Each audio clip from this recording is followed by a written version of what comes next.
Entonces lo que vamos a hacer acá es un poco crear o simular unos datos que me generen este mundo que voy a explicar acá. El mundo que está acá es un mundo muy interesante. Imagínense en este mundo donde tengo un individuo Y sub I1. ¿Qué significa un individuo Y sub I1? Es la variable resultado del individuo Y con tratamiento.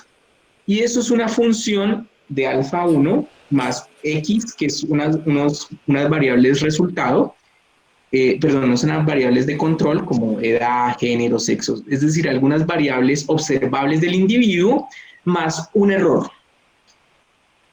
Ese error, si ustedes se dan cuenta, tiene el subíndice I1. ¿Qué significa? Es un error que se distribuye de una manera para el individuo I en el caso de que se trata.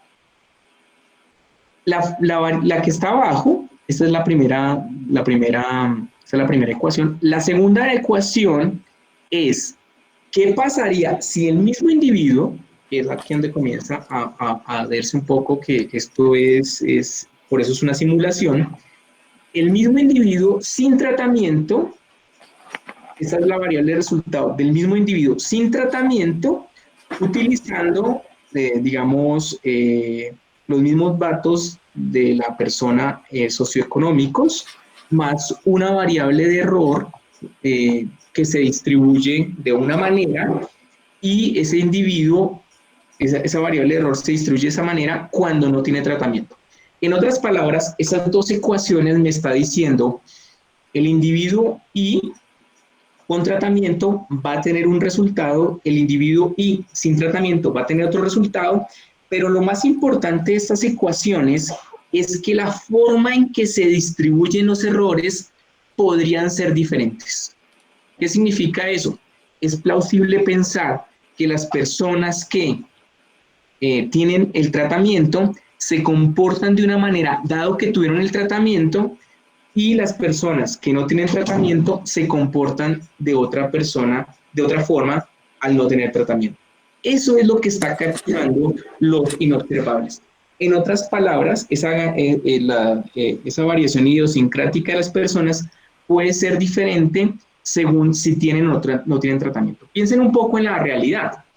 En la realidad puede ocurrir que alguien que se gana la beca, entonces yo me gano la beca y ganarme la beca puede cambiar mi comportamiento de cómo ahora asumo la educación.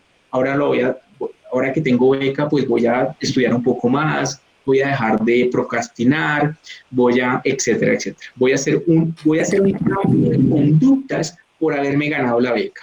Eso sería el UI1. Otra persona podría decir, bueno, ahora que no me gané la beca, pues lo que voy a hacer es tratar de esforzarme para ver si me la puedo ganar más adelante, o también podría tomar la actitud de, pues, ni quería la beca. Entonces ahora ni quería la beca, y, no me importa, y pues ahora me voy a echar a las petacas. En otras palabras, el tener o no tener tratamiento puede hacer que las personas tengan unas conductas diferentes. Y eso va a estar en los inobservables. Otra forma de verlo es que las personas también podrían tener algunas expectativas sobre ganarse o no ganarse el entrar a un programa, y eso también tenga unos diferenciales en sus inobservables. En otras palabras, las personas van a comportarse de una manera con la lotería o ganándose la lotería y otras sin ganarse la lotería. ¿Está claro hasta ahí qué significan esas dos ecuaciones y por qué son diferentes? Entonces lo que vamos a tratar de, si no, me preguntan. Entonces lo que vamos a tratar de hacer es simular esos escenarios. Vamos a simular una persona que se ganó la lotería, una persona, y qué hubiera pasado si esa persona se ganó la lotería. Y vamos a simular la misma persona si no se hubiera ganado la lotería. Y le vamos a poner condiciones. Una primera condición es esta que está acá. Esta que está acá, pregunta, cuando yo estoy subrayando, ¿ustedes ven el subrayado? ¿Ven que está gris? Sí, señor profe. Listo, perfecto.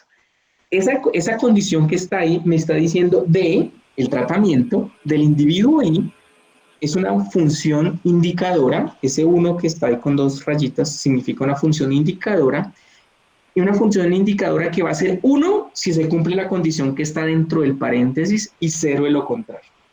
Entonces, la función indicadora va a ser 1 si se cumple que este valor que está aquí adentro es mayor que 0 y 0 de lo contrario. La pregunta es, ¿qué es eso que está aquí adentro?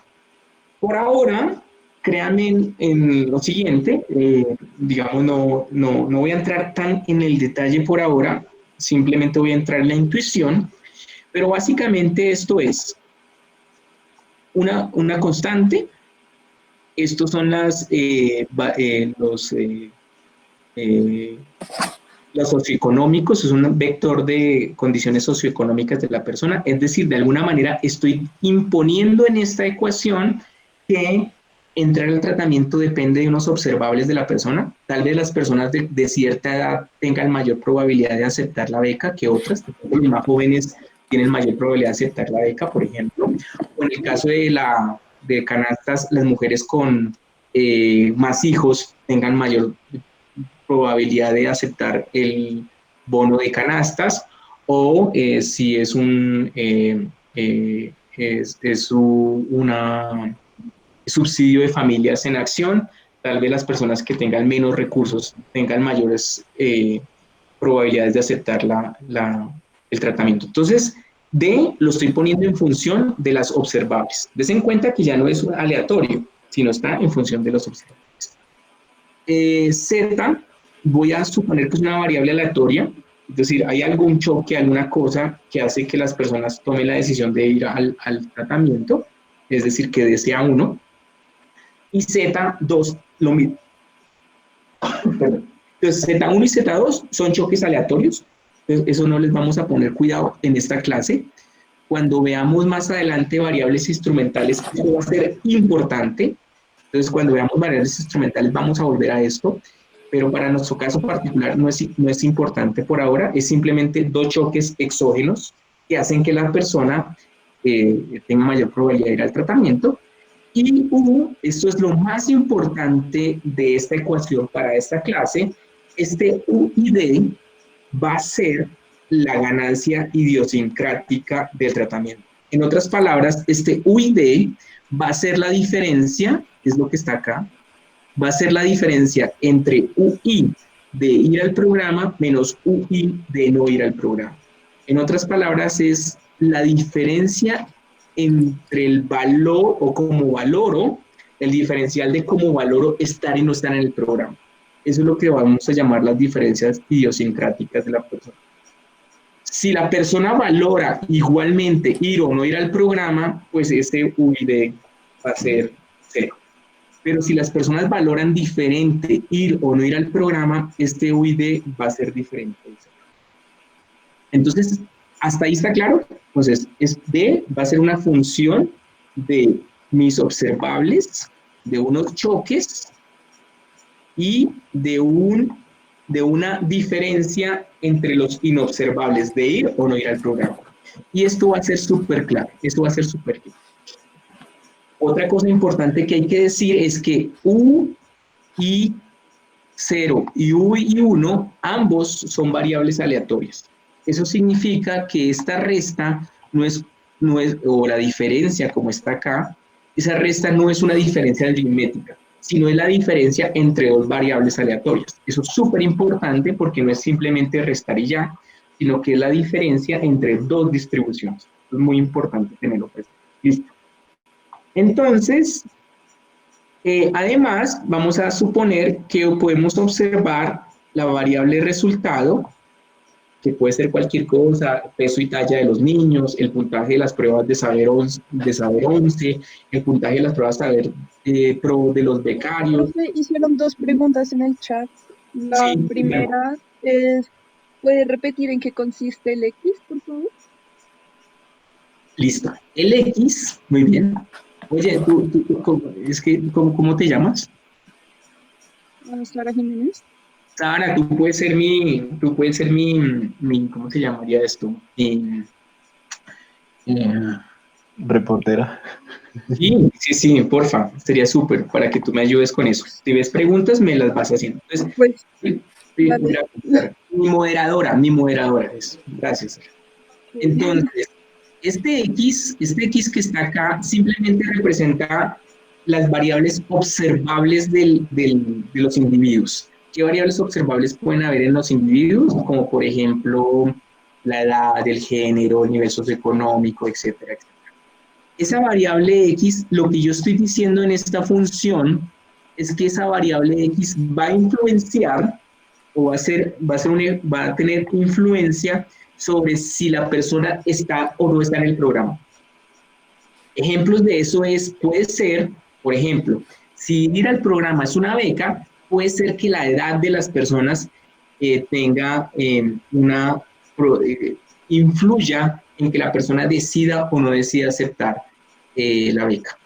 Si el tratamiento es un subsidio, el nivel socioeconómico de las personas puede influir en que la persona asista o no asista o quiera o no quiera ese subsidio. Entonces, X van a ser las variables observables de la persona. Eso es lo que va, digamos, a simbolizar en nuestro ejercicio. Y listo. ¿Cuál era la segunda pregunta, Sara? Y la otra pregunta, preguntaron qué es este uno doblemente subrayado, qué significa la función indicadora. ¿El qué? ¿El 2, el 1? Sí, que profe, este uno doblemente subrayado, ¿qué significa? Eso es lo que dice. Ya. Ese 1 doblemente rayado significa que eso es una función indicadora. Y una función indicadora es una función que toma el valor 1 cuando se cumple la condición de adentro, cuando se cumple que esto que está acá es mayor que 0, cuando ese término es mayor, cuando este término que estoy subrayando acá es mayor que 0, cuando se cumple esta condición, entonces esta función se vuelve 1 y 0 de lo contrario. Eso es lo que significa una función indicadora. Eso es lo que significa una función indicadora. Listo, muy bien. Bien. Entonces, eso es la forma de encontrar, de alguna manera, una relación entre ser tratado y no con algunas variables claves, donde lo más importante en este ejercicio son los inobservables. ¿Y por qué? Porque en esta simulación que vamos a hacer, vamos a suponer que los inobservables los podemos observar. Por eso es como algo de magia en este ejercicio. Y además de esto, además las variables observables, digamos, la variable resultado sería esto. Básicamente, ¿qué es esto? Es tomar estas dos funciones, estas dos primeras funciones que están acá, estas dos primeras funciones que estoy señalando, y ponerlas en una sola función. Es lo que estoy haciendo acá. ¿Listo? ¿Cómo se hace eso? Pues básicamente es, ahorita lo vamos a ver en la presentación, pero créanme que yo puedo poner esas dos funciones y ponerlas de tal manera que una apague la otra en algún momento. Listo. Y bueno, eso está ahí. ¿Qué vamos a simular? ¿O qué vamos a hacer en Stata? Lo que vamos a hacer en Stata es poner unos valores a beta 2 le vamos a poner 2, a alfa le vamos a poner 3, alfa 1, 4, etcétera. Estos son valores, esto no importa. Esto puede ser cualquier valor al final del día. Simplemente es para poner esos valores. Y vamos a hacer que los valores de Z1 y Z2, como van a ser choques aleatorios, entonces simplemente vamos a escoger con el 30% de la muestra de las 50.000 observaciones tengan un 1 y el otro 70% tengan 0, y eso lo vamos a hacer de manera aleatoria. Son choques aleatorios. Listo. Y X, para no complicarnos la vida, X que es la variable que son que representan las variables socioeconómicas, vamos a ponerla también aleatoria con una distribución uniforme, porque eso no es nuestro foco. Y vamos a tener tres casos particulares. El primer caso particular, vamos a suponer que U1 y U0 son iguales. Entonces, ese es un caso que nos regresa al caso particular que teníamos en la clase anterior, y es pues si son iguales no hay, digamos, diferencias idiosincráticas. ¿Hay alguna pregunta? Bien. No, no han hecho ninguna pregunta. Listo, súper. Listo, entonces, y lo que queremos verificar con esto es que el TOT es igual al AT y al TUT. Recuerden que eso no se puede ver en la vida real, pero hoy vamos a hacer magia para verlo. Y eso es lo primero que vamos a hacer. Y luego vamos debilitar esta condición y vamos a suponer que los errores no son iguales, que la gente se comporta de manera diferencial. Pero lo que sí vamos a hacer es que esas ganancias idiosincráticas, esa diferencia entre esas dos variables aleatorias, ¿qué significa esto que está acá? ¿Quién me dice?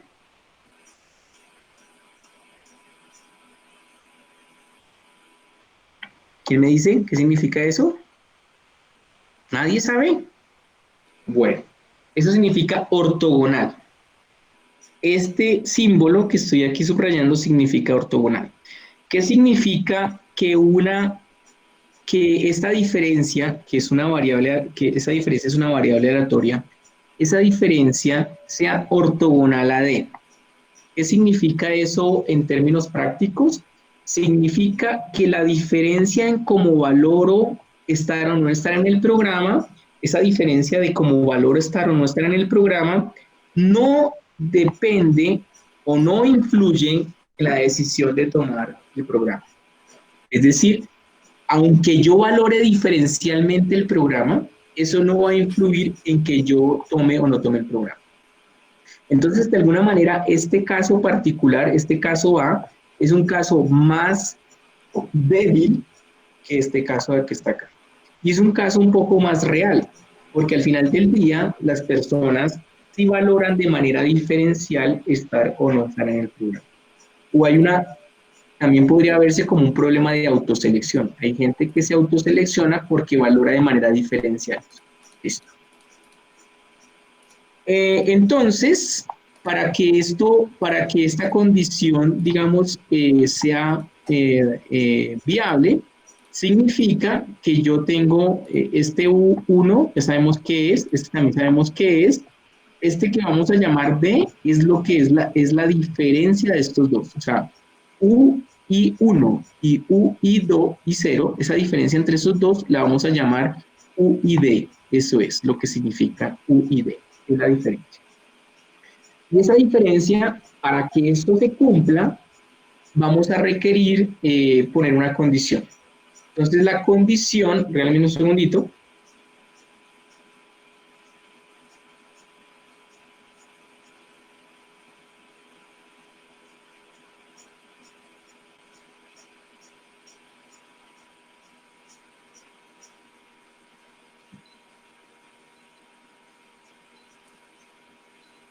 Bueno, entonces esa condición, para que esto se dé, se requiere que la forma en que se relacionan UI y U0 y UD tengan una estructura particular.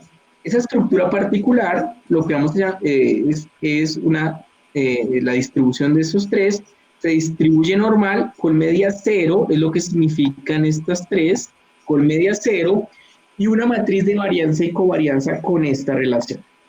Esta relación me produce ¿qué cosas? Me produce que haya una relación entre U1 y U0 y una relación entre la diferencia.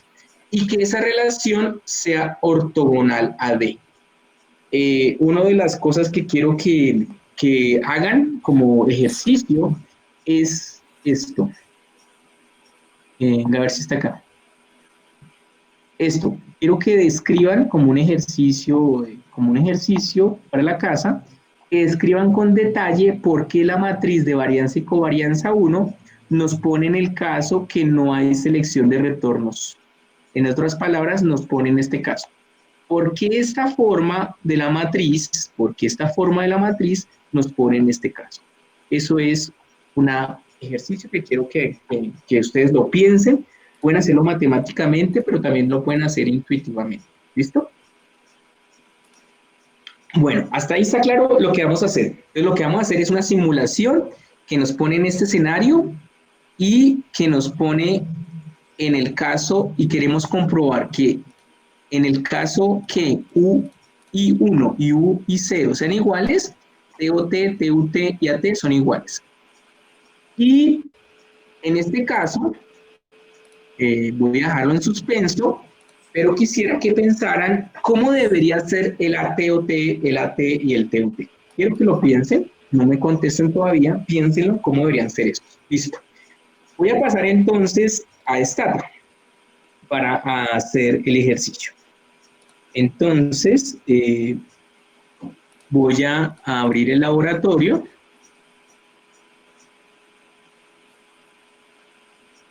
Voy a abrir el laboratorio. ¿Todo lo ven con claridad ahí? ¿Está bien? ¿Se observa?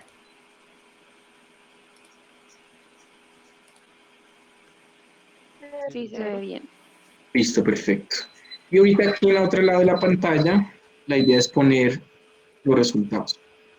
Entonces voy a estar navegando entre los dos.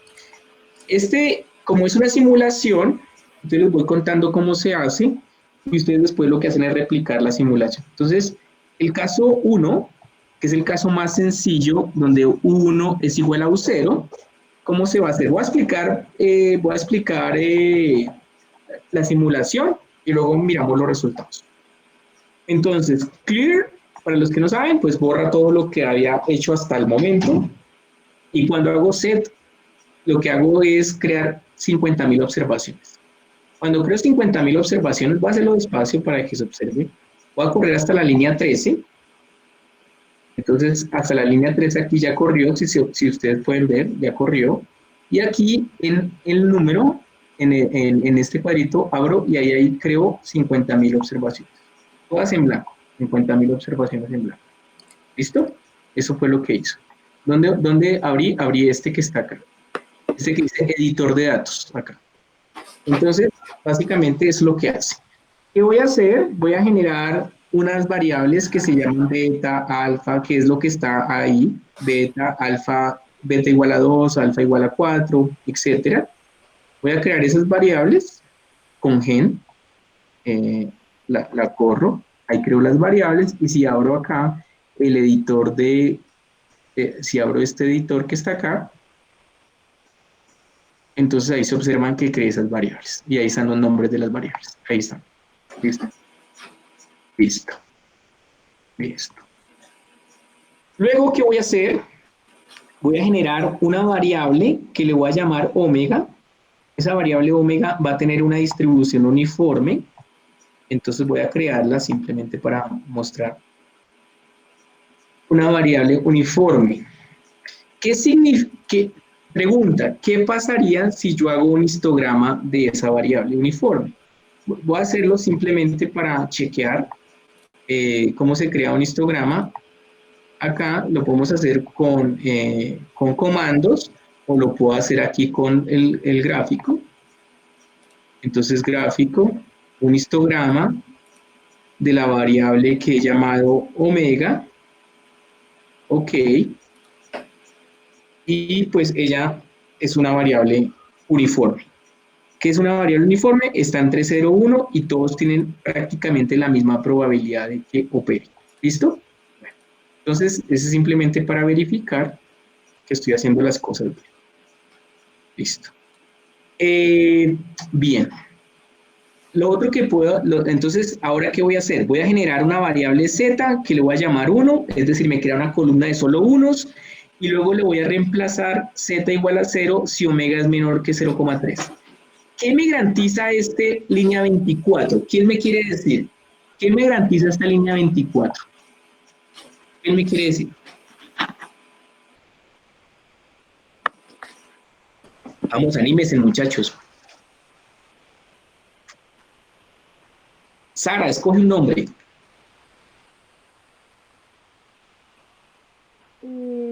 Pues no sé, es un nombre como para variable, no se puede poner como A o algo así, pero sin, digamos, el 1 o algo así.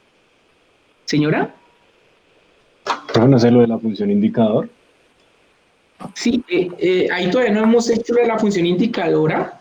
Aquí lo que voy a hacer, voy a correrlo, miren, ponle cuidado, corro de igual a 1. Entonces lo que se hace, ¿será que si oculto esto se borra? No, bueno, no sé, ya me está mareando esto acá está. Aquí si ustedes observan, eh, creé una variable que es 1, pero lo que quiero es que miren, todas dicen 1, todas dicen 1. Cuando voy a correr la siguiente línea, que dice replace, o sea, reemplazar de esa misma variable z por 0, si omega es 0,3. ¿Listo? Voy a hacer. Listo, lo corrí. Y ahora miren, esa variable que era solo unos, ahora tiene unos y ceros, ¿cierto? Mi pregunta es, como es una función, como omega es una función uniforme, y yo digo que esto sea menor que 0,3, ¿cuántos unos y cuántos ceros hay ahora? 50 y 50. No, Señor, 30% de ceros. exacto, súper. ¿Por qué? Porque es uniforme, ¿cierto? Entonces, porque es uniforme. Entonces, si yo hago tab es una forma de ver eso. Si yo hago tab de Z1, entonces tengo más o menos el 30% de ceros y el 70% de unos, más o menos. ¿Por qué? Porque yo sé que es una variable uniforme. Entonces, si hago lo mismo para construir Z2, entonces, si Z2 le digo que omega sea menor que 0,5, entonces automáticamente, si hago tab de Z2, pues me da 50-50. ¿Está claro hasta ahí lo que dice? Lo que les digo, para este caso particular no es tan importante porque eso va a ser muy importante más adelante. Otra cosa que yo hice aquí es que, si ustedes se dan cuenta, yo hice replace omega. Eso significa que volví a barajar el omega, es decir, que Z1 y Z2 son independientes porque se crearon con diferentes, este era un omega, y cuando hice replace, lo que hizo fue barajar otra vez los números aleatorios, o sea que este Z2 es independiente a Z1. Si son independientes, ¿cómo son las correlaciones? ¿Quién me dice? ¿Cómo es la correlación entre Z1 y Z2? ¿Cómo es? 0. Súper, muy bien. Entonces la correlación entre Z1 y Z2 es prácticamente 0. Muy bien, listo. Eso, lo que les digo, no es tan importante por ahora, no es tan importante. Listo. Esto que les voy a explicar acá es pura carpintería y es, yo estoy en el punto en el cual U1 y U0 son iguales. Entonces yo podría obviar esto, simplemente lo voy a explicar para hacer claridad. Voy a inventarme, voy a inventarme esta matriz.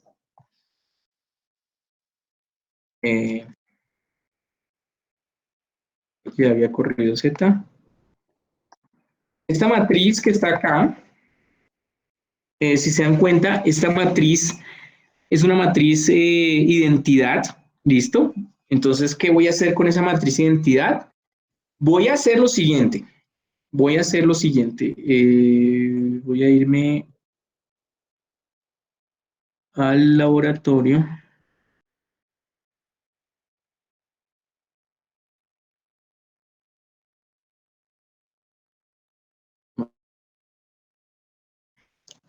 En el caso de que estos dos sean iguales, significa que esta matriz va a ser una matriz de identidad. ¿Listo? En el caso de que estos sean iguales, la matriz va a ser la matriz de identidad.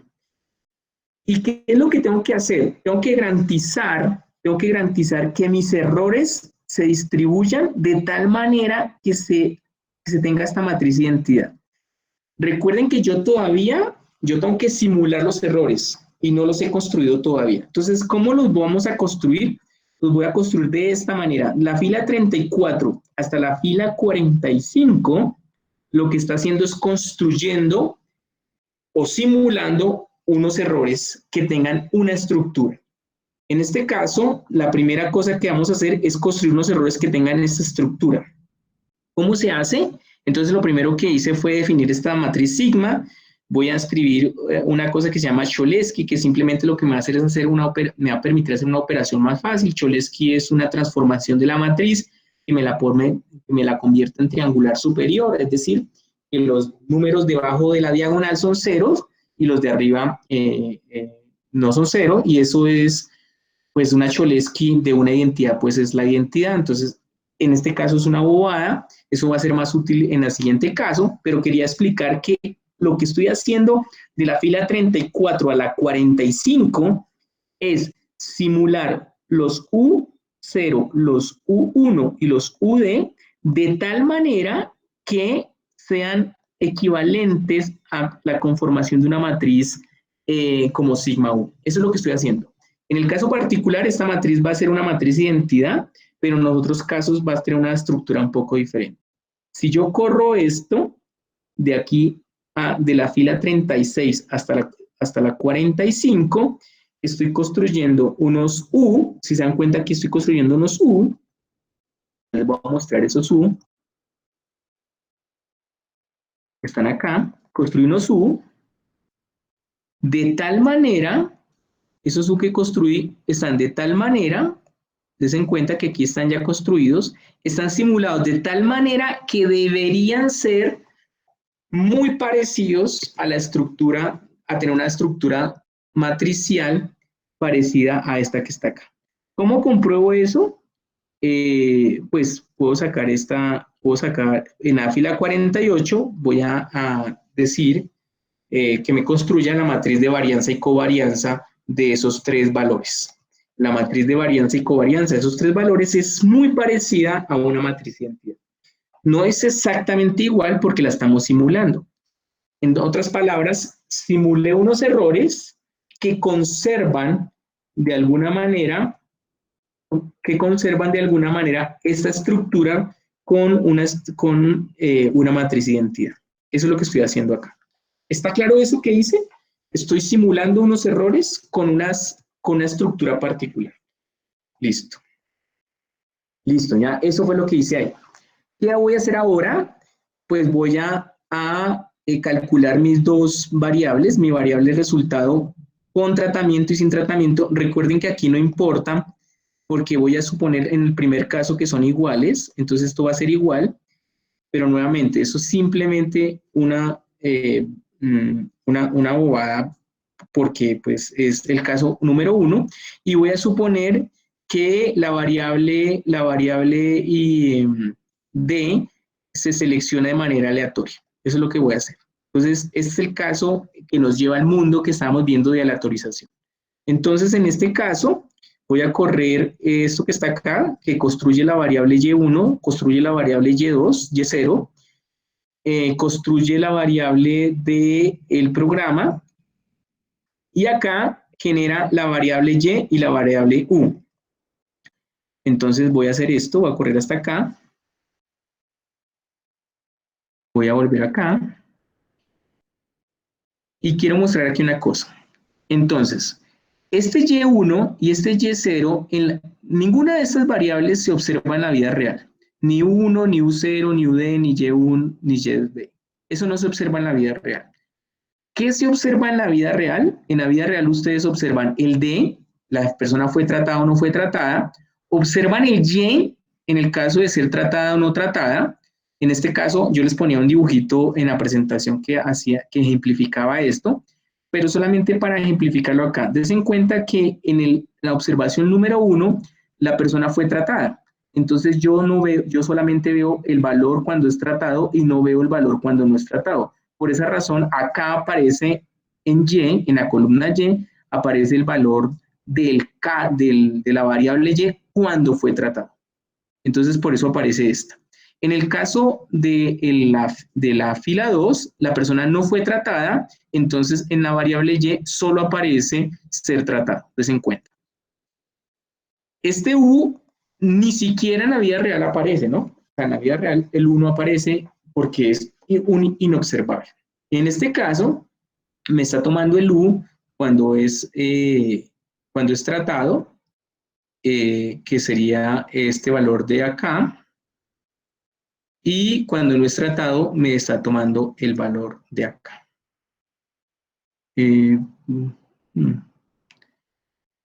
Listo.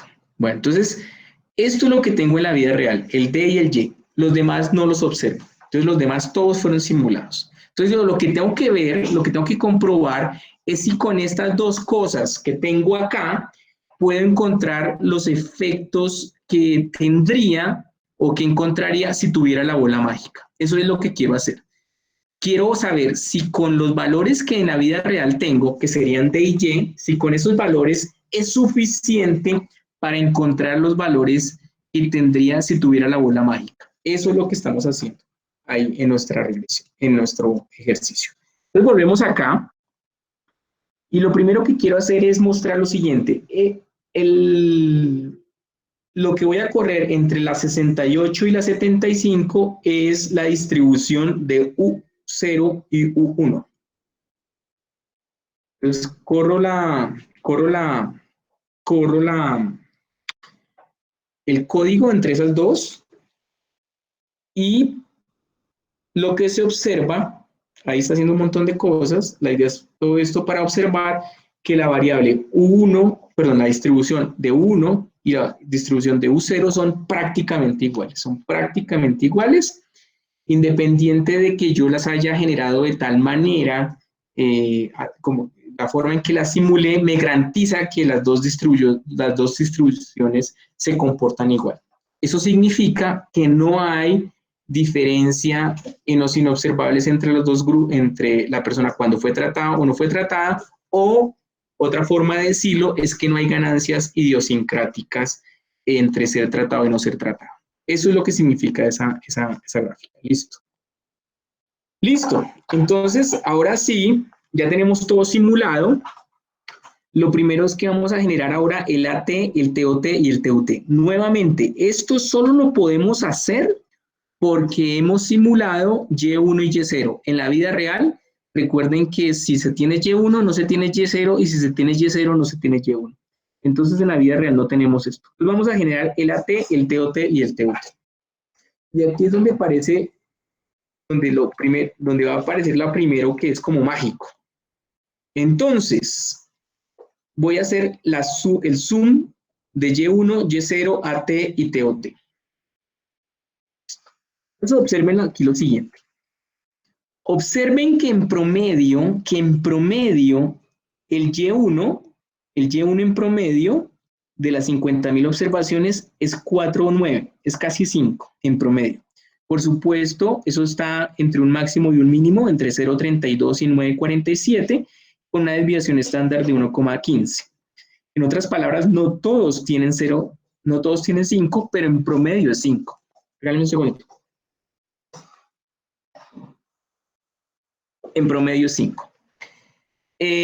Para el Y0, en otras palabras, la variable resultado de todas las personas, si hubiesen sido tratadas, en promedio hubiese sido 5. Y la variable resultado de todas las personas, si no hubiesen sido tratadas, sería 3,98, o sea, casi 4. Entonces, en la diferencia promedio entre las tratadas y entre las no tratadas es 1, que es el 1 que aparece acá. Bien. Cosas interesantes. Si yo utilizo toda la población, pues me da 1, que es un poco obvio por estos dos valores que están acá, por este valor y por este valor. Sin embargo, lo que es más sorprendente e interesante es que si yo filtrara las personas no tratadas, que son 5.000 personas no tratadas, 5.000 personas tratadas, si yo filtrara esto por las personas tratadas, me sigue dando 1. ¿Qué significa eso? Que el AT y el TOT son iguales. Pero también es sorprendente y es muy interesante ver que si filtrara la base de datos por los no tratados, también me da la diferencia, me da 1, la diferencia entre los dos promedios. Entonces, esto nos permite corroborar, digamos, esa teoría que teníamos de que la T es igual a TOT y al TUT, eso nos lo permite corroborar en el escenario de que U1 y U0 son iguales. Eso es muy interesante. Y ya lo vimos con datos simulados. Bien. Vamos con hasta ahí vamos bien. ¿Qué pasa si yo corro una regresión? Si yo corro una regresión, entonces, ¿cómo se lee esa regresión? Estoy corriendo Y en función de D y de X. Y en función de D y de X.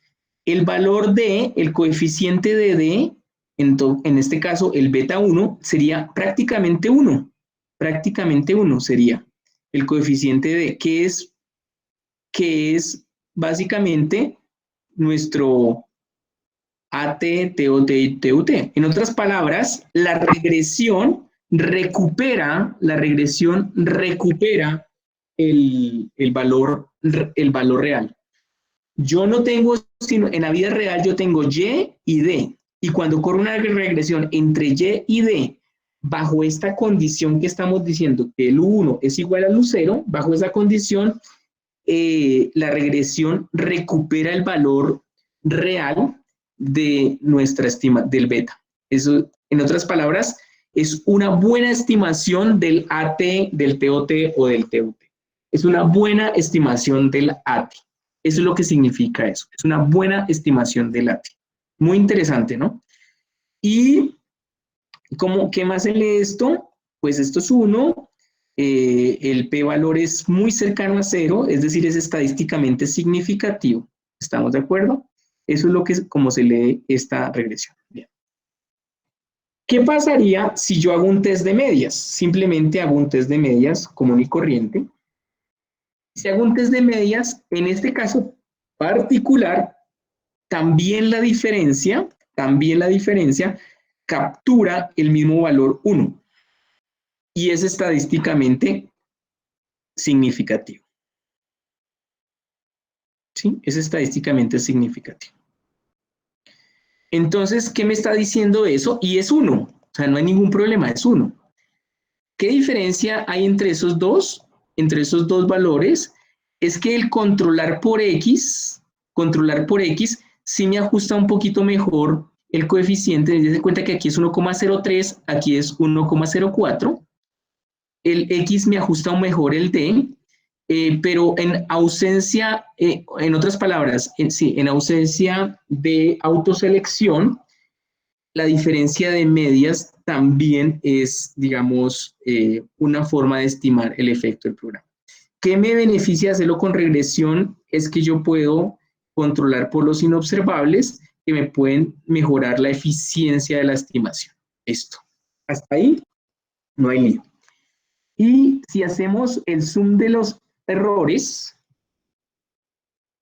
pues aquí, si nosotros restamos esto de esto es prácticamente 0, porque la diferencia de los errores que me estaría dando el término de sesgo, la diferencia de la media de los errores que me estaría dando el efecto del sesgo, pues es prácticamente 0.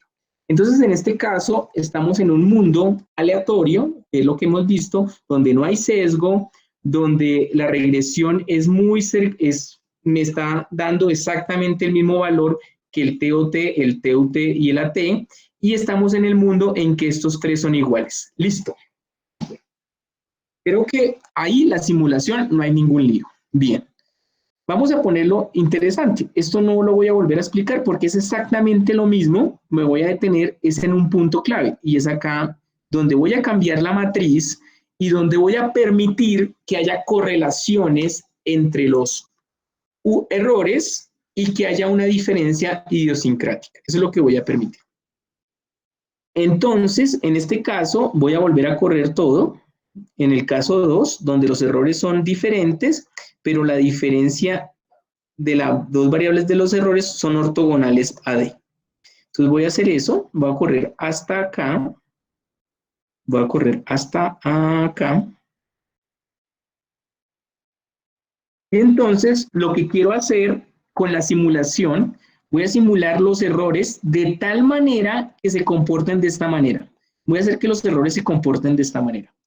¿Cómo hago eso? Pues nuevamente lo mismo que hicimos ahorita, es simplemente utilizar esta matriz que voy a multiplicarla por unos errores que están acá, que se comportan normal, voy a hacer eso, y lo que he hecho es tener unos errores.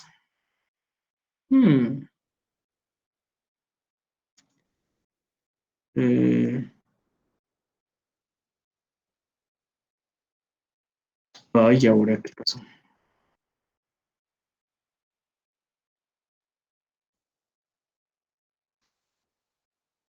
Listo. Entonces, lo que hice fue ahora simular unos errores que están acá. Si ustedes observan, estos errores que están acá, los simulé de tal forma que la correlación entre esos errores tuviera esta forma esta forma, esa matriz de varianza y covarianza, que es exactamente esto que estamos mostrando acá. Si se dan cuenta, aquí está esta misma matriz, es esta matriz que estamos definiendo acá, esta matriz. Entonces, 1,5, 0,5, 0,75, 0,75, 1, 1. Esa simulación es exactamente lo que estoy haciendo acá, simulando esta matriz. Entonces, ¿qué hice al final del día? ¿O qué tengo al final del día? Tengo una matriz, o tengo unos errores que tienen una forma de distribución tal que están de manera, que se correlacionan de cierta manera. Eso es lo que estoy haciendo acá. Voy a otra vez a estimar el Y1, el Y0, y ahora voy a cambiar algo y voy a estimar entrar al programa como una función de esto que está acá, que es lo que habíamos hablado acá. Esto que está acá, esta variable identidad, la estoy haciendo o la estoy de alguna manera aquí para que se vean ambos. Esta variable identidad simplemente la estoy haciendo, estoy calculando la parte de adentro de la variable identidad y luego le estoy diciendo que si ese b es mayor que 0, me ponga 1. Entonces, esta es la forma de operacionalizar la variable identidad que está acá en nuestro ejercicio en Word. Entonces, voy a correr eso y voy a calcular el U1 y el U0. Bien, perfecto. Y ahora simplemente voy a volver a estimar las distribuciones para mirar cómo se comportan las dos distribuciones. Mientras corren las distribuciones, quiero que me digan, coloquen sí o no, si ustedes creen que el AT sigue siendo igual al TOT o al TUT. Digan sí o no, coloquen ahí en el chat sí o no, a ver quién cree que se parecen o no se parecen.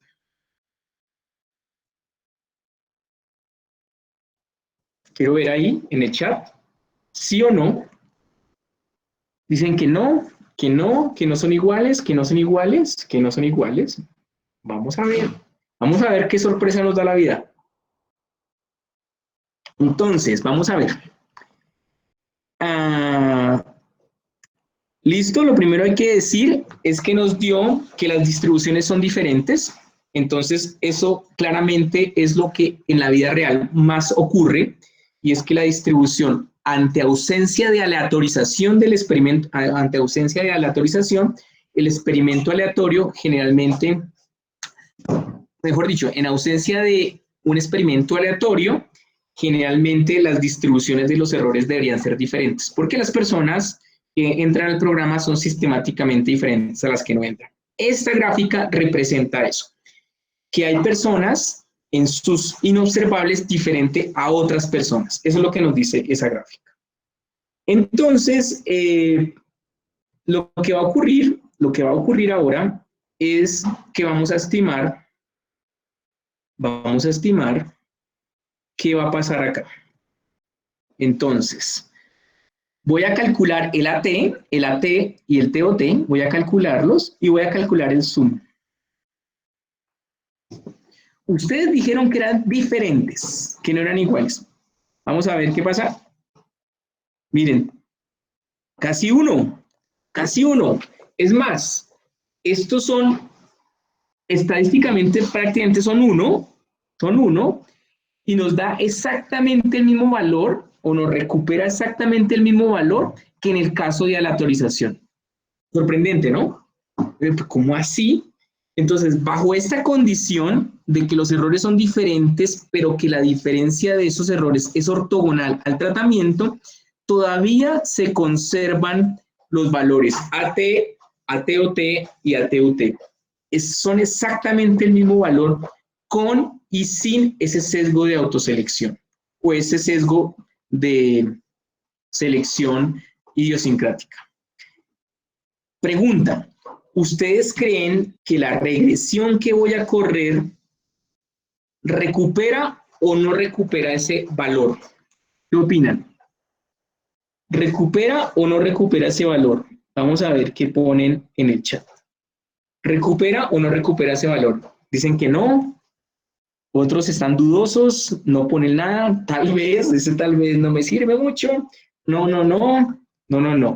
Vamos a ver qué pasa. Vamos a correr entonces la regresión. Voy a correr primero el test de medias. El test de medias. El test de medias, nos dio 2 y nos debería dar 1. El verdadero valor, como hemos hecho la simulación, porque sabemos que el verdadero valor debería ser 1, el test de medias nos da 2. Entonces, el test de medias claramente en una situación donde hay autoselección o donde hay problema, donde no hubo aleatorización, claramente el test de medias descartado. ¿Por qué? Porque tenía un sesgo enorme. Era 1 y resultó que fue 2. Entonces, el test de medias no nos recupera. La regresión. La regresión tampoco nos lo recupera. Debió darnos 1 y nos dio 1,67. Es decir, hay un problema y este 0,67 es lo que nosotros llamamos el sesgo. Nosotros en la vida real solo observaríamos este 1,67. El investigador sabe que el no haber hecho un experimento aleatorio nos va a generar un sesgo. No sabemos cuánto. En este caso, como es una simulación, sabemos con certeza que el sesgo es de 0,67. Pero en la vida real no sabemos cuál es el sesgo, si es para arriba, si es para abajo, etc. Entonces ahí tenemos un problema de sesgo enorme, que es este. ¿Por qué se hace sesgo? Porque hay una endogeneidad en los inobservables. Las personas se comportan de manera diferente con y sin el programa, o las personas son diferentes con y sin el programa. Eso sería como en la vida real. Entonces, tenemos un problema, no se recupera, y además, ¿qué pasa si yo hago la regresión? ¿Qué pasa si yo hago la regresión sin poner X? ¿Aumenta o disminuye el sesgo? ¿Qué dicen ustedes? ¿Aumenta o disminuye el sesgo? Súper, muy bien. Si yo quito X, aumenta el sesgo, des en cuenta que era 1,67 y ahora es 2,18, aumenta el sesgo porque también los observables, como habíamos dicho en nuestra variable, en nuestro ejercicio, porque también las observables están relacionadas con entrar al programa. En otras palabras, ustedes observen lo siguiente, 2,18 es más grande que 1,67 porque de alguna manera X corrigió ciertos problemas de endogeneidad, pero no los resolvió todos porque D además tiene unos inobservables que no se están controlando y que hicieron que las personas entraran al programa. Es más, si yo pregunta, sí. ¿ese resultado de 2,18 no es el mismo que el de la diferencia de medias? Exacto, qué bien. Exacto, pues estaba corriendo exactamente lo mismo. En ausencia de controles, el valor de la media es exactamente el de la regresión. Por esa razón, cuando uno dice, oiga, calcule una diferencia de medias no me está controlando nada de las otras variables que puedo tener como observación. Entonces, incluso lo que estamos diciendo es que es exactamente igual hacer una regresión a una diferencia de medias si no tengo ningún control. Muy buena observación. Listo. Súper. ¿Bien hasta ahí? Sí. Bien, listo, súper. Entonces, hemos encontrado que en el caso 2, recapitulo, en el caso 2, que es este, en el caso 2, que es, incluso si los errores son diferentes, si la diferencia de los errores es ortogonal a D, el ATOT y el ATUT y el ATOT, todos son iguales, pero no recupero en la regresión el verdadero valor. Ese es el problema. Es decir, se conserva teóricamente el ejercicio, pero en la práctica tengo problemas porque en la vida real no podría observar el verdadero valor. Eso va a tener soluciones. Si tenemos esto en la vida real, eso va a tener soluciones, es decir, puedo utilizar una técnica para estimar el efecto real, pero por ahora no hay, digamos, tengo líos. Me adelanto. ¿Preguntas hasta ahí? Me voy a adelantar a una clase simplemente para que me crean que uno sí puede uno puede con una técnica resolver el tema y se llama regresión. En este caso va a ser una regresión que se llama regresión en variables instrumental, donde voy a usar como instrumento el Z. No se preocupen si esto no lo entienden. Simplemente lo que quiero es que ustedes me crean. ¿Qué pasó? Ajá.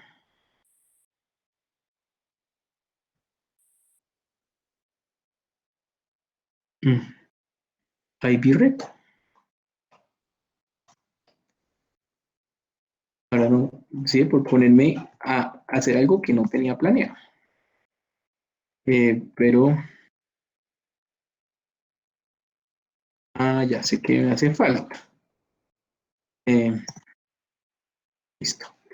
Ten en cuenta que si yo corro esta regresión que es variable instrumental, no se preocupen que no entiendan en este momento, si no está claro no importa, más adelante lo vamos a tener súper claro, pero lo que quiero es que si hay una técnica que nos puede volver el valor real, des en cuenta que con esta técnica volvemos otra vez al 1, que es el valor real de nuestros datos. En otras palabras, en este segundo escenario, aunque tenemos problemas de endogeneidad, hay alguna técnica que nos lo resuelve, es variable instrumental. Entonces, por ahora, no nos afanemos por entender esto, simplemente entender que bajo ese segundo escenario tenemos una esperanza, y la esperanza es una de las técnicas que vamos a ver durante el curso. Listo. Bien. Vamos con el último caso. Y el último caso es el caso más complejo.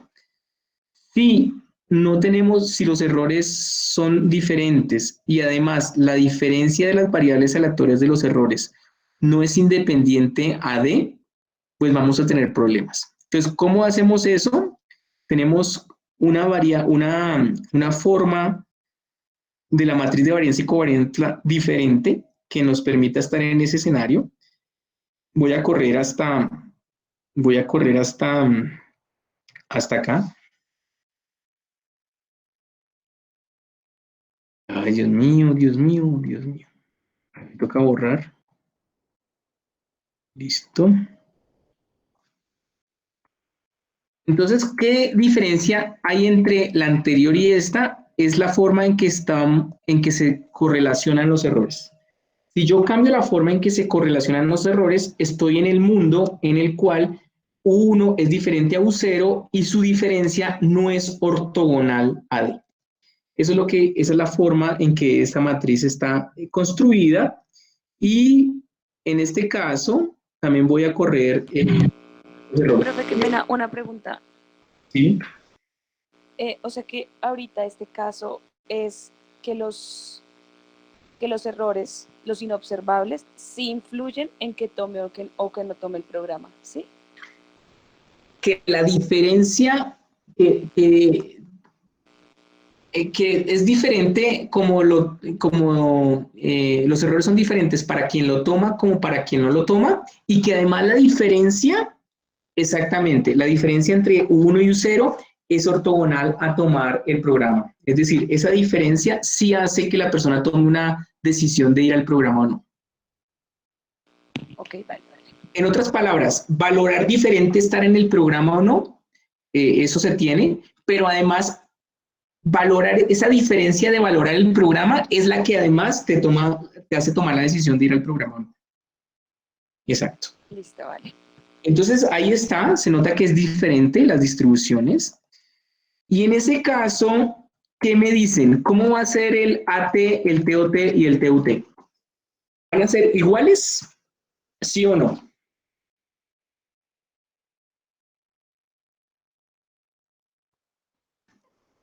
Diferentes. No, muy bien. Muy bien. Entonces creo que aquí ya la intuición está muy clara. Entonces vamos a correr otra vez el AT, el TOT y el TUT, y vamos a mirar qué pasa con el SU. Y como ustedes lo han dicho, no todos son iguales. En este caso particular, el AT es igual al TUT, pero no es que esto sea una regla. Esto es por casualidad de los datos. Pero no necesariamente son iguales. Entonces, eso ya nos pone en un escenario súper complicado. Porque si no son iguales en lo teórico, mucho menos nos va a permitir recuperar la regresión. Entonces, la regresión claramente está sesgada. Aquí parece que el sesgo es un poco menor, pero está sesgada. Y nosotros en la vida real no sabríamos si ese sesgo es menor o no. Y adicional a eso, pues el test de medias, pues también está sesgado. Entonces, y si uno observa acá, ni siquiera el valor, y aquí el valor del sesgo es grande. El problema es que aquí ni siquiera el valor del sesgo es interesante, porque teóricamente esos tres valores no son iguales. Entonces, como para resumir esto, hay tres casos. El caso inicial, que es el caso, digamos, en ausencia de autoselección, que es el caso de un experimento aleatorio. En ese caso, hemos comprobado que una diferencia de medias es exactamente igual a hacer la regresión, y que el AT es igual al TOT y al TUT, y que además la regresión recupera ese valor. En otras palabras, el contrafactual que nosotros estamos aproximando es muy bueno. El segundo caso, donde los U son diferentes y la diferencia entre los U es ortogonal a D, también se conserva que el AT es igual al TOT y al TUT, sorpresivamente para todos, porque parecía que todos decían que no iba a ser igual. Son iguales, teóricamente son iguales, pero tenemos un problema en la estimación, porque una regresión por mínimos cuadrados ordinarios no nos recupera el verdadero valor del AT, el TOT y el TUT. En ese sentido, como no nos lo recupera, nos va a tocar usar otro mecanismo, otra estrategia de identificación, que va a ser las variables instrumentales, por ejemplo, y en ese caso particular pareciera que funciona la cosa. Y el tercer caso, que sería el peor de los casos, es que el U1 y el U0 sean diferentes, y que además la diferencia de esas dos variables aleatorias no sea ortogonal a D. Y en ese caso, ninguna de las cosas funciona bien. Entonces, para los dos primeros casos tenemos solución, para el tercer caso no hay solución. Entonces, eso quería contar un poco frente al tema de digamos, la simulación y mostrar con datos qué está ocurriendo. Listo. Hasta ahí vamos bien. Quiero ahora pasar, entonces voy a cerrar. Yo les voy a mandar esto para que ustedes también jueguen con los datos. Voy a pasar a hablar de algo que me parece importante para cerrar esta primera parte del tema y tiene que ver con el sesgo de selección. Entonces ya vimos con los datos lo problemático que es el sesgo de selección y es que nos va a generar estimadores sesgados. Ya vimos que aunque podamos tener, que aunque teóricamente el AT, el TOT y el TUT sean iguales, vamos a tener problemas porque no vamos a recuperar en la regresión el verdadero valor del efecto del programa. Entonces, simplemente algo de notación. Aquí tenemos que D va a ser nuestra variable de tratamiento, que va a ser 1 si el individuo recibe el tratamiento, 0 lo contrario, nuestra variable Y, que es la variable de resultado, y van a haber dos posibles casos cuando recibe o no recibe el tratamiento. Y habíamos dicho de la clase pasada, del video pasado, o la clase pasada, yo no sé cómo llamar esto, que tenemos 4 elementos acá. Este primero, que es la media de la variable de resultado en el grupo de participantes, y esta que está acá, que es la media de la variable de resultado de quienes no participaron en el programa. Estos dos valores, el primero y el último, son conocidos por el investigador, pero estos dos que están en la mitad es lo que llamamos el contrafactual. Recuerden que el contrafactual no se ve en la vida real. Entonces, ¿por qué no lo vemos? Porque esa es la media que hubiera obtenido los participantes si el programa no hubiera existido. Y este que está acá es la media de la variable de resultado entre los no participantes en el programa si hubieran podido participar. Entonces, esto claramente no se observa en la vida real y es lo que vamos a aproximar. Entonces, estos se llaman los contrafactuales y los vamos a aproximar con algo. Dependiendo de qué tan bien aproximados estén, pues vamos a tener o no sesgo en la estimación.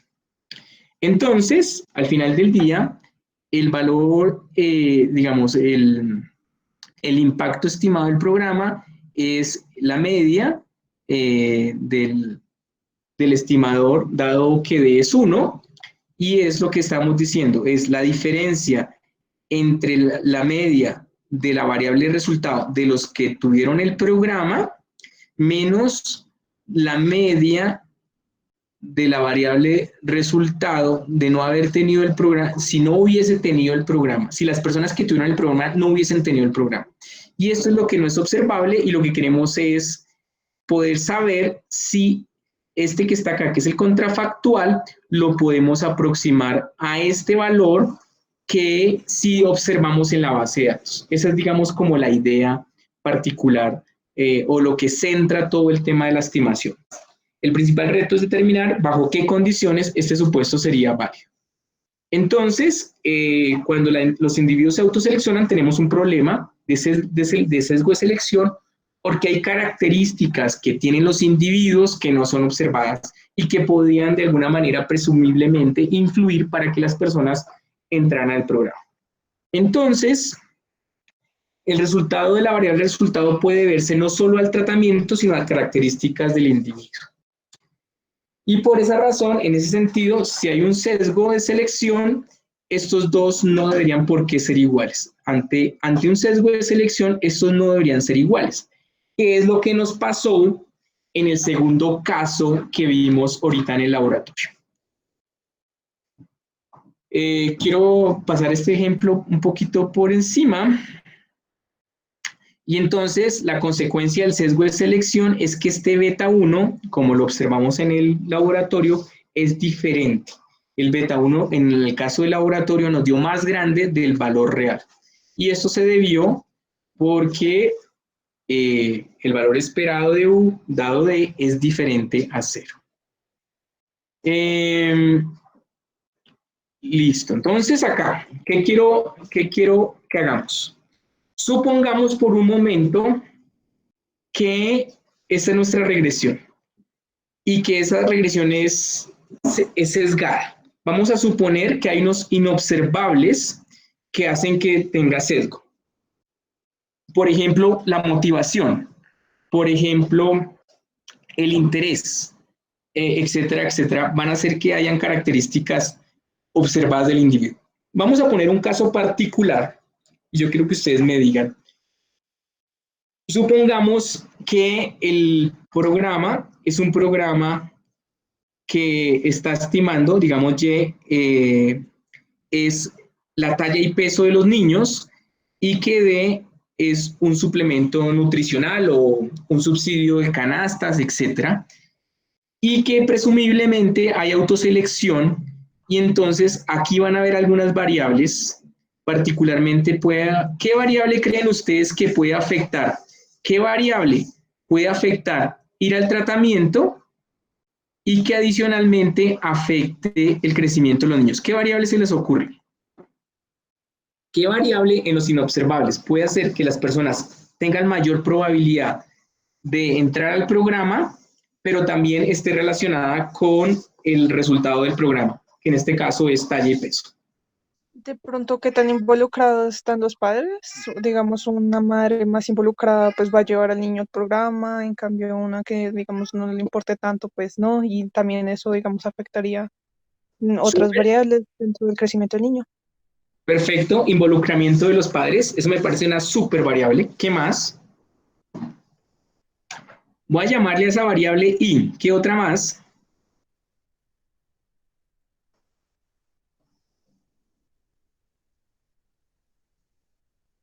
Entonces, involucramiento, motivación, etcétera, etcétera. Van a haber muchas variables que están en los inobservables y que también van a hacer que las personas quieran ir al programa y que adicionalmente estén relacionadas con mejores conductas de alimentación para los hijos. Entonces, a esa variable, simplemente por notación de este ejercicio, le voy a llamar W. Voy a llamar W a esa variable, a todas esas variables que estamos diciendo, esas variables de motivación, etcétera, etcétera. Supongamos por un momento que tengo esa variable que se llama motivación, es no observable. ¿Listo?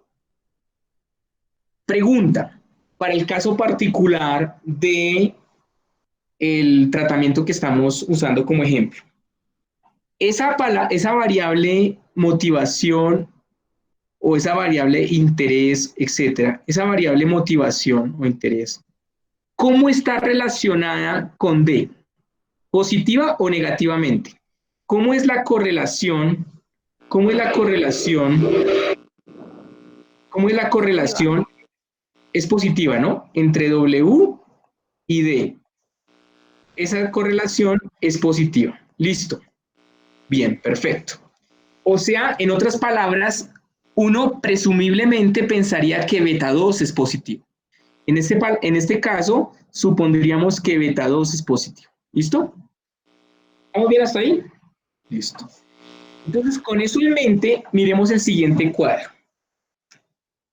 En el ejemplo particular, la correlación entre D y W es positiva. O sea, estamos por esta línea. ¿Y cómo es beta 2? ¿Cómo es beta 2 comparado con Y? En otras palabras, entre Positivo más también. motivación haya, ¿cómo es Y? Mayor. Mayor. Mayor. En otras palabras, beta 2 es positivo. Entonces estamos en este escenario. Sara, escoge el séptimo nombre de la lista que está ahí. ¿Quién es el séptimo nombre? Pues dije un número de casualidad, ¿no? Germán Esteban Gutiérrez, creo. Germán Esteban. Germán Esteban, cuéntenos qué significa eso que acabo de subrayar.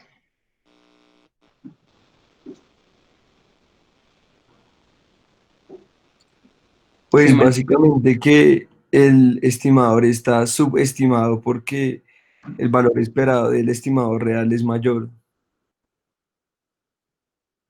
el valor estimado, ujú, beta 2 es mayor que cero y la correlación beta No, está sobreestimado, ¿no? subestimado o al revés. Sobreestimado. Sobreestimado, qué pena, sí.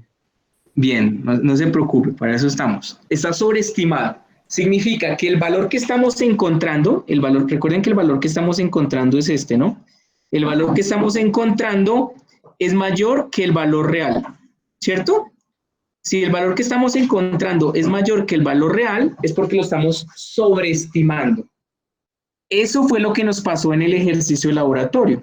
El valor real que estábamos encontrando era 1,67, el valor que estábamos estimando era 1,67 y el valor real era 1. Entonces estábamos ante un problema de sobreestimación. ¿Qué es mejor, sobreestimar o subestimar? Pues, digamos en términos prácticos, es mejor subestimar, porque cuando uno sobreestima no sabe cuánto está sobreestimando, si el doble, el triple, etc. Pero si uno subestima, que es lo que llamamos un sesgo de atenuación, si uno subestima, pues es preferible porque uno es como el piso, no sé si me hago entender. Uno estaría diciéndole al público, estaría diciéndole a los lectores, miren que yo sé que no es el verdadero valor, pero este es un valor por debajo del verdadero valor. Imagínense si si pudiéramos estimar el verdadero valor estaría por encima, no sé cuánto más, pero por lo menos tiene efecto y está por debajo del efecto real. En otras palabras, los sesgos de atenuación son preferibles que los sesgos de exacerbación, que son problemáticos, porque, digamos, tendríamos problemas. En ese caso, en ese sentido, esta tablita les va a permitir a ustedes revisar en sus casos reales en los que ustedes están trabajando en el proyecto, si ustedes ustedes tienen que identificar si es un sesgo de atenuación o no, y si no es, cómo lo van a manejar. Eso es muy importante que lo tengan presente. Con eso creo que está súper claro los problemas que tenemos de sesgo y los problemas que tenemos y cómo se puede entender si mi sesgo es, en qué dirección va ese sesgo. Eso creo que es muy importante. Bueno, hasta ahí preguntas. Quiero que hasta ahí me digan si hay alguna pregunta o no.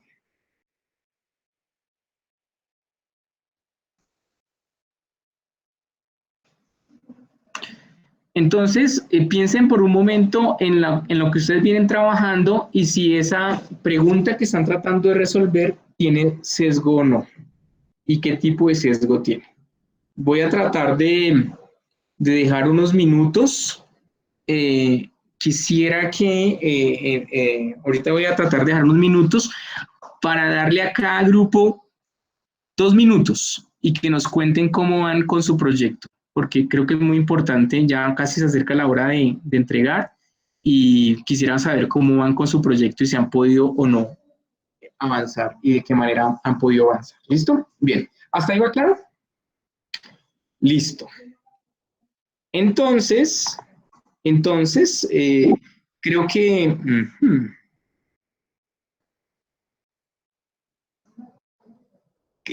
creo que vamos bien hasta ahí.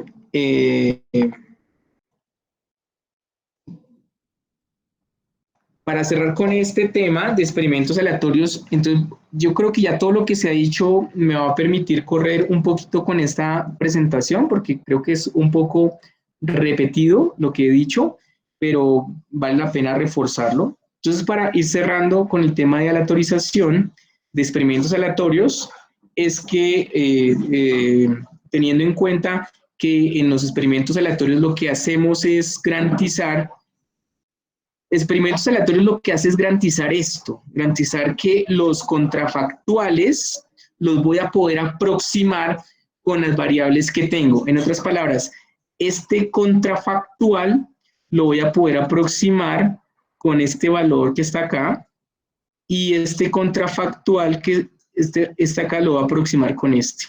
Eso es lo que me va a permitir los experimentos aleatorios. Entonces, ante experimentos aleatorios, yo puedo tener gran certeza de que puedo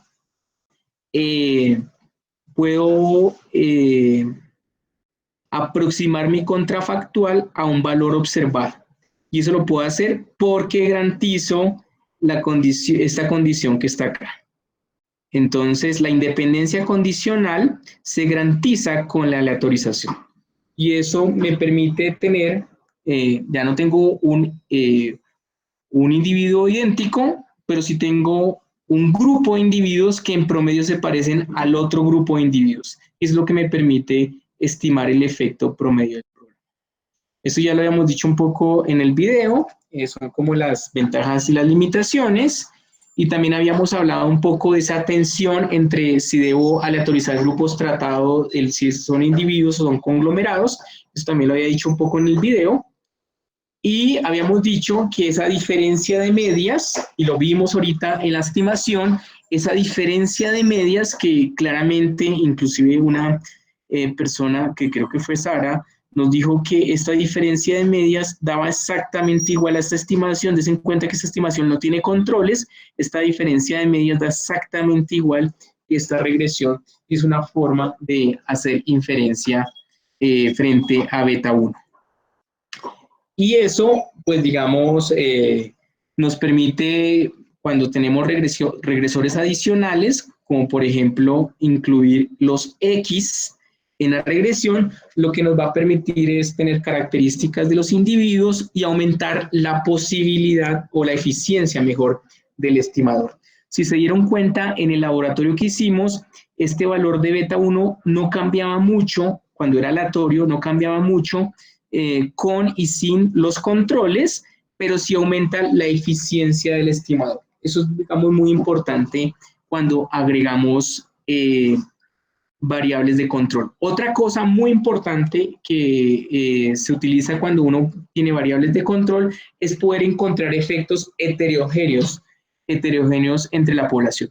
Entonces, si, por ejemplo, uno quisiera saber si el programa afectó de manera más importante a los más vulnerables, eso sería muy importante.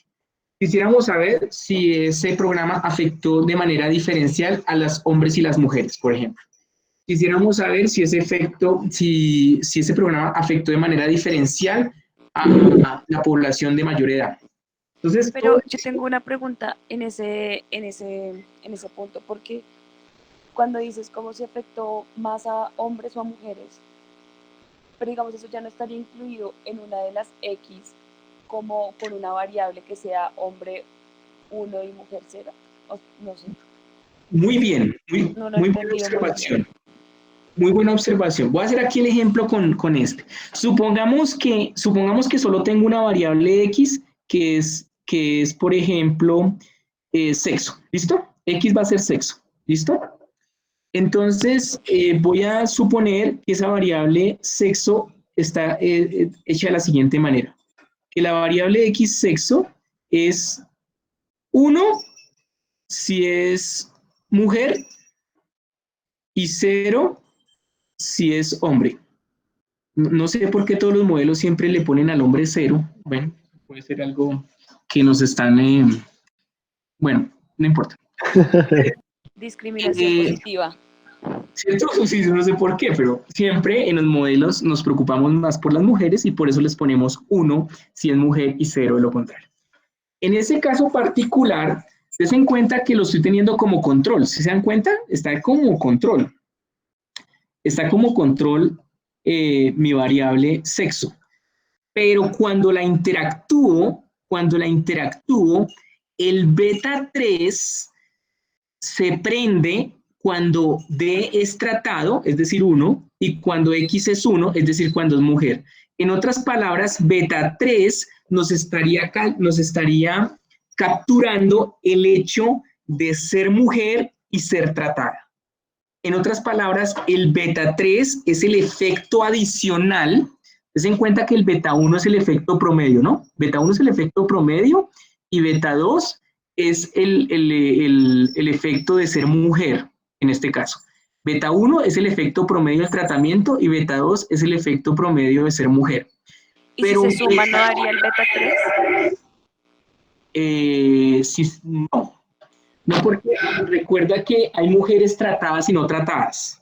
Y entonces el beta, ¿cuál sería el problema? Es que todas las mujeres fueran tratadas. Eso sería problemático porque entonces serían colineales, ¿cierto? Habría una colinealidad entre D y X. Pero recuerda que aquí en X, o sea, en otras palabras, hay cierta población tratada que es mujer, pero también hay cierta población tratada que no es mujer. Entonces tenemos como unos y ceros que no necesariamente coinciden con D y X. Entonces cuando no se pueden sumar porque no es exactamente las mismas mujeres, exactamente las que no todas las mujeres están tratadas. Entonces lo que hace al final del día D por X es otra variable, no sé, voy a tratar de escribir aquí, es que escribir con esto es difícil, pero voy a poner aquí, este es D, este es X y este es D por X. Entonces, en nuestra base de datos, ¿qué tendríamos? Tendríamos unos, ser tratado, y unos ceros, ser no tratado. Por aquí X serían ser mujer, por ejemplo, pueden haber mujeres tratadas y no tratadas, ¿cierto? Pueden haber mujeres tratadas y no tratadas. Pero ¿quién es el producto de D por X? Va a ser 1 por 1, 1. 1 por 0, 0. En otras palabras, va a ser otra variable aleatoria que va a ser 1 si se cumplen ambas condiciones y 0 de lo contrario. ¿Sí ven la diferencia? En ese caso, el beta 3 me está capturando el efecto adicional de ser mujer y ser tratada. Entonces, beta 1 me dice el promedio del tratamiento, beta 2 me dice el promedio de ser mujer, o qué aporta de ser mujer, a la variable de resultado, pero beta 3 me está diciendo es cuál es el efecto adicional de ser mujer tratada sobre la variable de resultado. Eso es lo que es el efecto heterogéneo. Sí, no sé si con eso hace mayor claridad. Sí. O todavía siguen, si hay dudas, pregunten, digamos, para eso estamos. O sea, como en un ejemplo de la vida real, uno, ¿cómo le diría como ese efecto? Es decir, por ejemplo, si uno le quita la X y la D por X, solamente dejamos la diferencia de medias, el beta 1. Digamos, ese beta 1 quiere decir que, por ejemplo, el programa W, lo que sea, tiene un efecto beta 1 sobre la variable resultado, ¿cierto? Pero ese beta 3 se leería sumando beta 1 más beta 3 porque es un efecto adicional. Vamos a suponer esto, y aquí, no sé.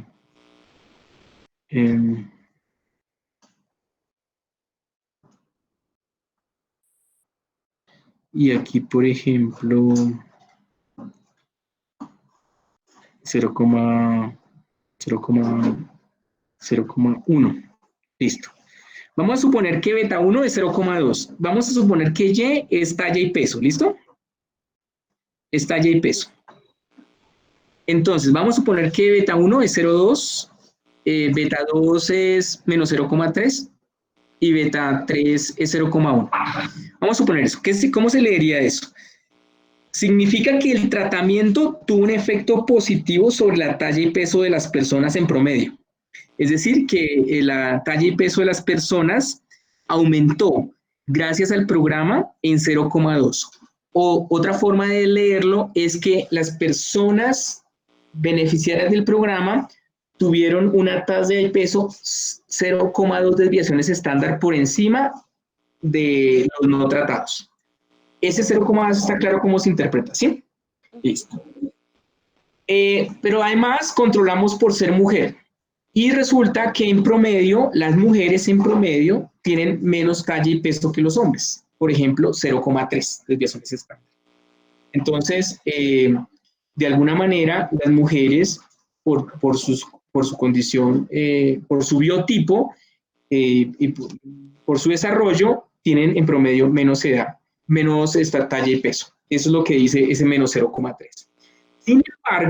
Sin embargo, al hacer el efecto heterogéneo, lo que encontramos es que las mujeres que fueron tratadas tienen adicional a su talla y peso promedio 0,2, que en promedio fue 0,2 el promedio de toda la población. Adicional a eso, hay un efecto adicional sobre las mujeres. O sea, las mujeres se beneficiaron más del programa porque tuvieron 0,1 desviaciones estándar de más talla y peso. Eso es lo que significa.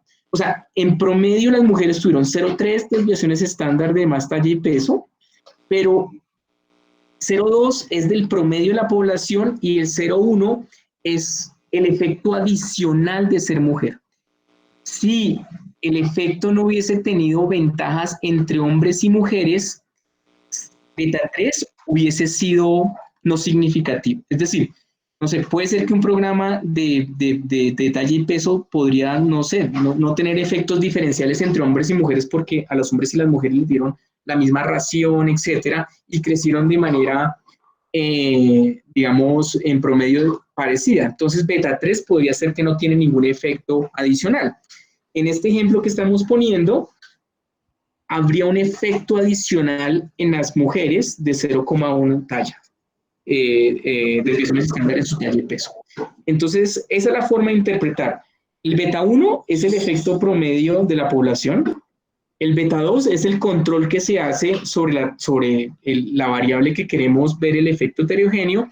Y el producto de esos dos es el valor adicional que tuvo el tratamiento sobre ese grupo de población en particular.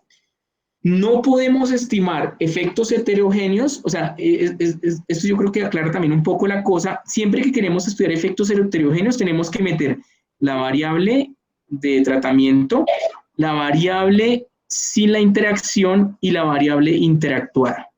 Siempre tenemos que hacer eso porque lo que queremos ver es el efecto adicional del tratamiento sobre esa población en particular. No sé si con eso ya queda más clara la cosa.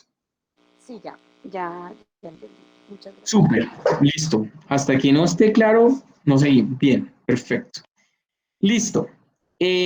Profe, yo tengo una pregunta Señor. en la diapositiva anterior. Señor. Ese menos, el menos que acompaña al beta 3, el menos que acompaña al beta 3 es para... Sí, ese menos. ¿Significa que tiene signo contrario al que sale en la regresión? ¿Acá? Sí. Sí, lo que pasa es que... No, el menos del beta 3, el menos del beta 3. Lo que pasa es que estoy tapándolo con el... Aquí es un más. Estoy tapándolo con el cosito este. Ok. Listo, ya entendí. Sí. Mire, es un más. Listo. Bien, súper. Vale. Bien. Cosas de la tecnología. Bien. Entonces, también se puede hacer una estimación de diferencias en el tiempo, que básicamente es tomar el efecto promedio en el momento 1 menos el efecto promedio en el tiempo 2. Es decir, si tengo a una misma persona en dos momentos diferentes, puedo mirar esas diferencias en esos dos momentos diferentes. Aquí, por ejemplo, tenemos problemas y es que en el caso particular de talla y peso, puede ocurrir que las personas pues crezcan porque las personas crecen naturalmente y no necesariamente por el programa, por ejemplo. Entonces, estimar esas diferencias puede ser, digamos, no necesariamente nos va a generar estimadores insesgados. Ese puede ser problemático, pero es una forma también de mirar si no tenemos...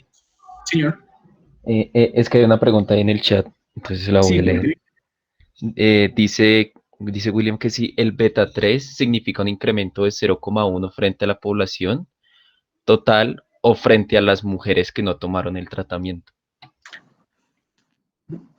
el, el 0,1 que estamos poniendo ahí es el efecto adicional sobre las mujeres que no tomaron el tratamiento. Exactamente. Entonces, ese 0,1 que está ahí sería el efecto adicional de las mujeres tratadas, comparadas con las mujeres no tratadas.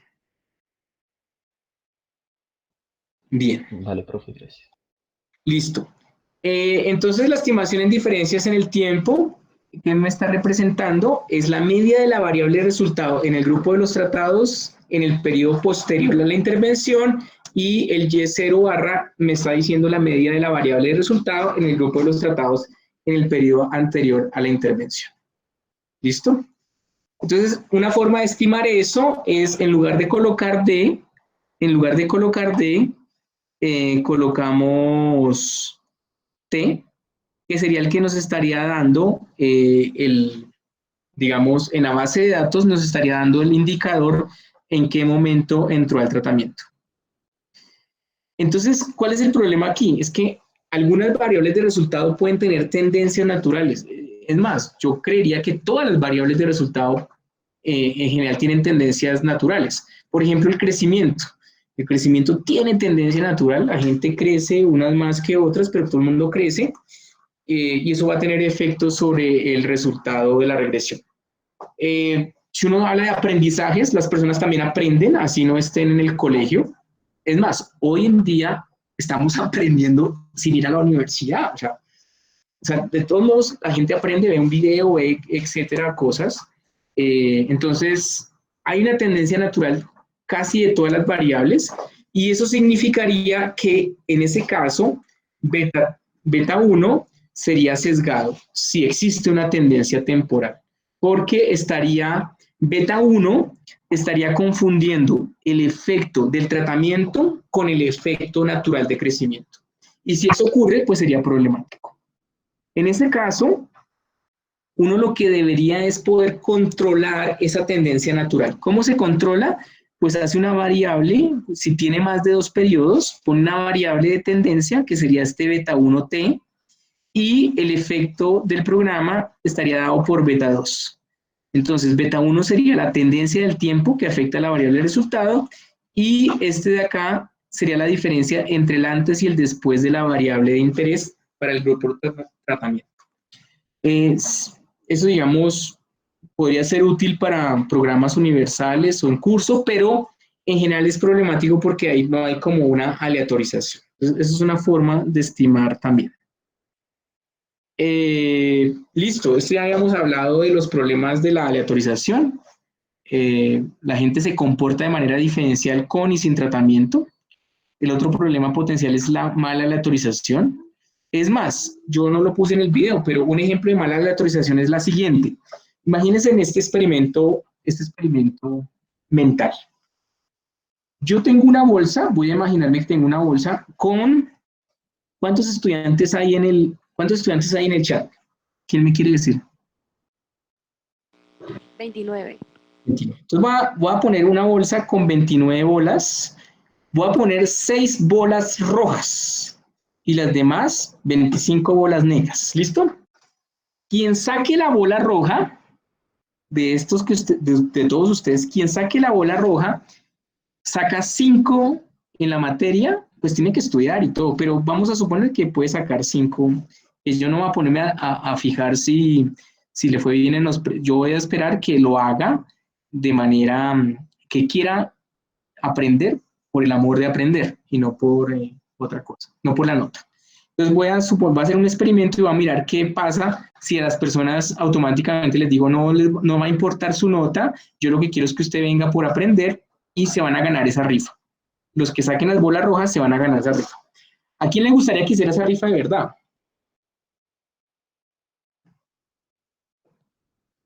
Venga, me voy al chat. ¿A quién digan sí o no? ¿Quién le gustaría que hiciera esa rifa de verdad? Si fuera posible. Bueno, algunos sí. Bien, súper. Entonces, imagínense ese experimento mental, ¿cierto? Apoyo por 2, muy bien. Listo. Entonces imagínense en ese experimento. Entonces yo le voy a dar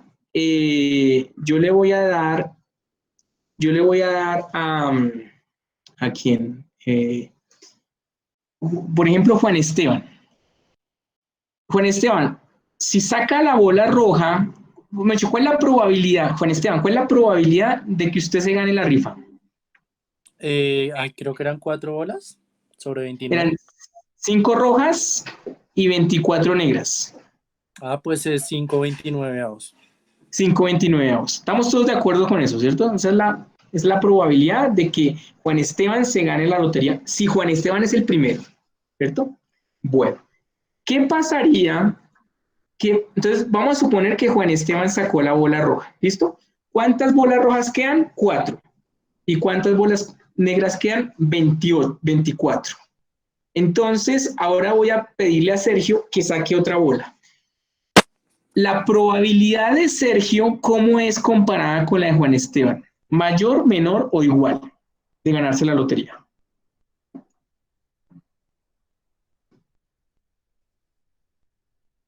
Menor. Menor. La probabilidad, exactamente, menor. La probabilidad de que Juan Esteban se gane la lotería va a ser menor porque ya salió una bola roja. Cuando hablamos de los problemas de aleatorización, uno de esos problemas es ese, que la probabilidad que las personas